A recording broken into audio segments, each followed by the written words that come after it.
So it's week 3 of our new series, I Resolve, digging deeper into the central teachings of Jesus. Now, to get ourselves started today, let's recall what we've already resolved, all right? We have said, I resolve to be present, and I resolve not to follow the crowd. Today, well, and don't repeat this yet, but today we're going to make another resolution, but we're going to do that at the end. And it's this: I resolve to be genuine. Okay, so setting the scene once more. Jesus is sitting on a hillside with his disciples and he's teaching, right? The day is now passing along as we're getting deeper into the teaching. The sun is probably getting warmer by the minute, and some who really do want to hear what Jesus has to say to them, some of them are getting a little dozy, right? Maybe they stayed up a little too late last night playing video games online with friends, or maybe they stayed up too late to catch the end of the hockey game. Whatever it is, they're beginning to get drowsy and it's harder to listen. And so Jesus, being the good teacher that he is, switches things up a bit here. Up to now, I imagine that he's been quite serious in his delivery, right? Straightforward. You are blessed, even in your struggles and in your suffering, because I am with you, right? And you are salt and light. And that comes with a responsibility to be present in all of life as a disciple of Jesus Christ.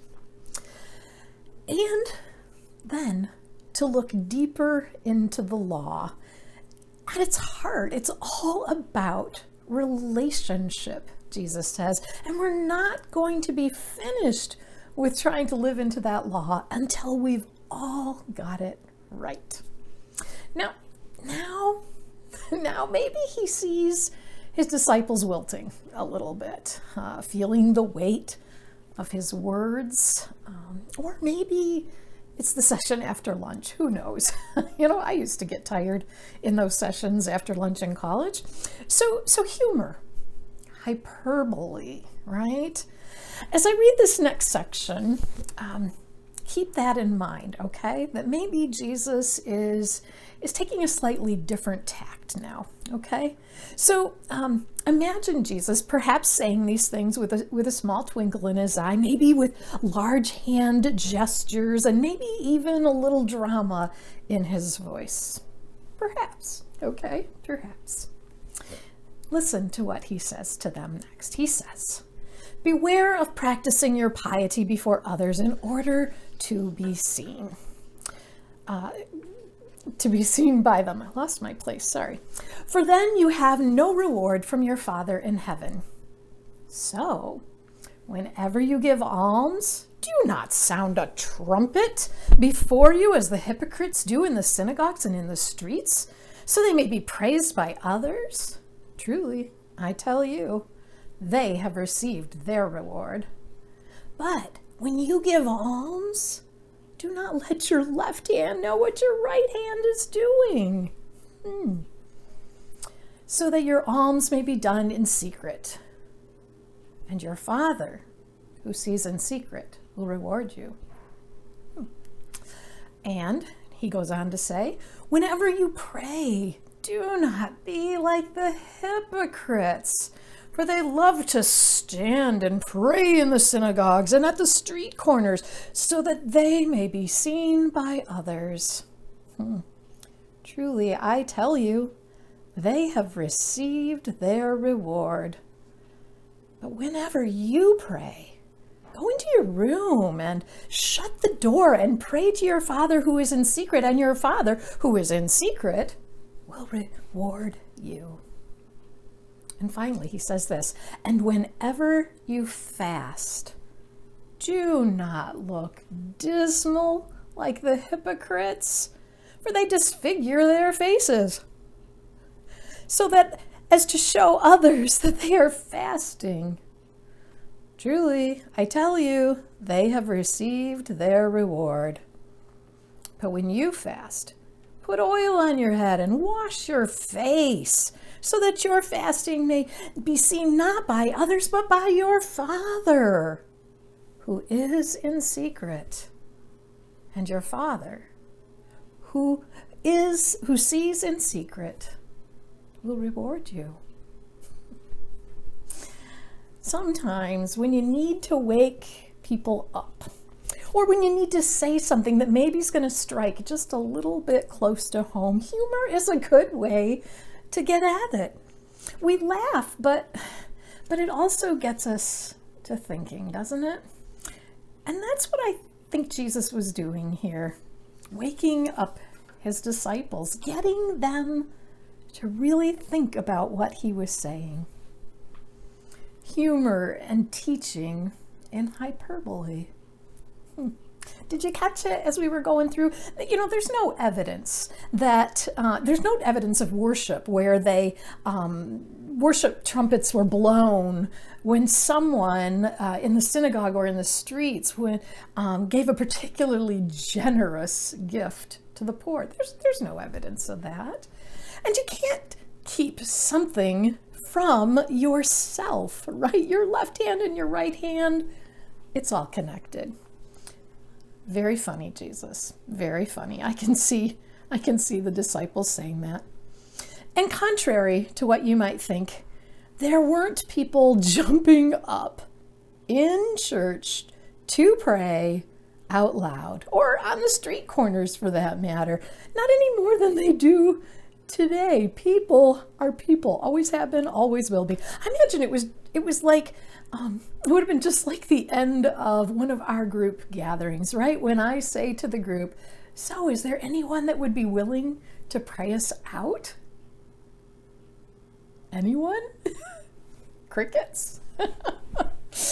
Oh man, people were the same then as they are now, and they probably chuckled when Jesus said that, right?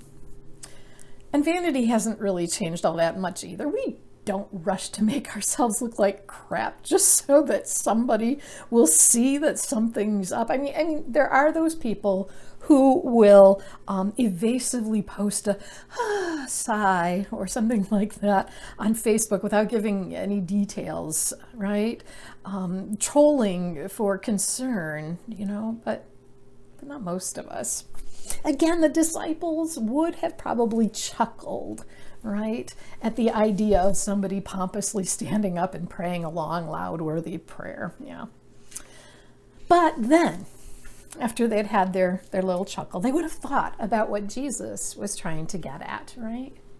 And Jesus is talking here about spiritual practices, spiritual disciplines, those practices that draw us deeper into the heart of God.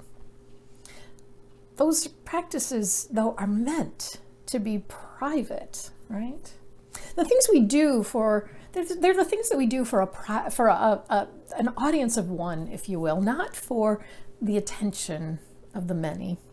Now maybe you're thinking to yourself, because you've been listening the last couple of weeks, and you're thinking to yourself, wait a minute, are we supposed to be light that's seen by everybody, or are we supposed to be private? And my answer to you today is, well, both. On the one hand, let your good deeds, your acts of love be seen in such a way, though, that people understand that it's God. And on the other hand, work on your relationship with God privately. Work at deepening that relationship. It's out of a firm foundation of faith, built on a deep engagement with God in private, that our acts of love in public are actually done appropriately, so that people will see that it's God and not us. So back to spiritual disciplines, okay? The beginning of a new year, right, is a great time to make new resolutions, right? To commit to the practice of spiritual disciplines once again. Not that any other time of year isn't a good time, because new every morning are God's mercies, but we're here. So how is your inner development going? The other day, I was downtown and I saw the most wonderful sight. Can you believe it? It was our host, Beth Feldposh. She was skipping down Kent Street with a bag of clothing that she had Marie Kondoed out of her life, and she was gleefully tossing them to the poor, who just, by the way, happened to be downtown. She's doing great in her spiritual practices, right? And then, oh my gosh, wouldn't you know it, I saw Todd Iott. He's another one of our hosts. He had a really awesome, really sweet sound system set up down there on the corner of Bridge and Kent. And was he praying? Oh my goodness, you never heard such sublime supplication. It was simply poetic. Clearly, he's got it, right? And then, oh my goodness, driving by the credit union, there's Harvey. He worships mostly in person, but sometimes he joins us here online. He had set up a huge table piled high with such a feast. Oh my goodness, amazing mounds of food.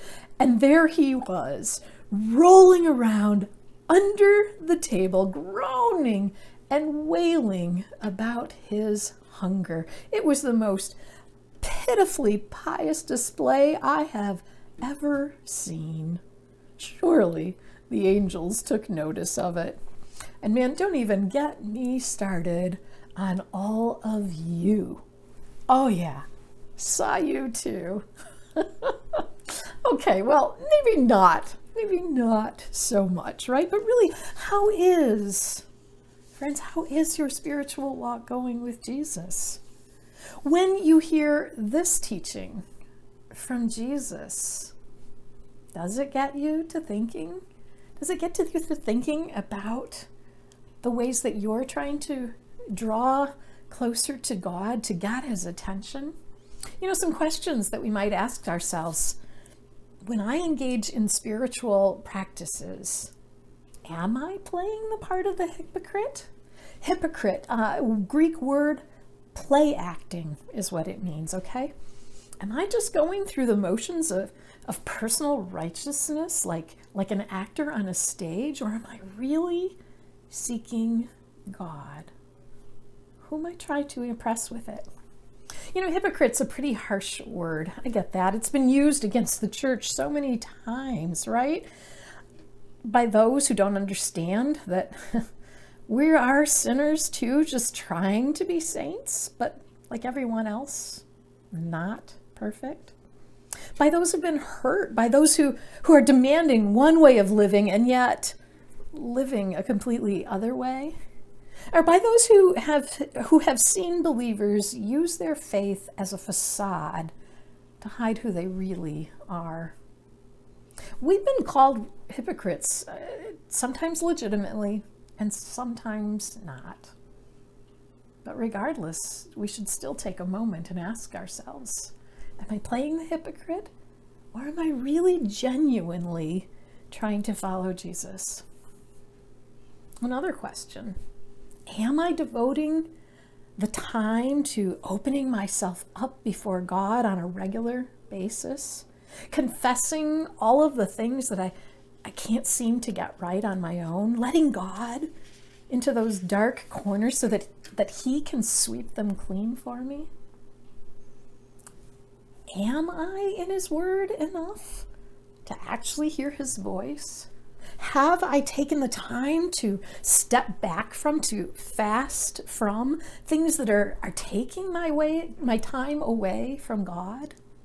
Like TV or social media, games on our phones, busy work? Here's the deal. The discipline of voluntary fasting reveals all the things that we are attached to in order to feel good. Secret giving reveals our attitude toward money and security. Prayer is being vulnerable before God, and and it risks God speaking back.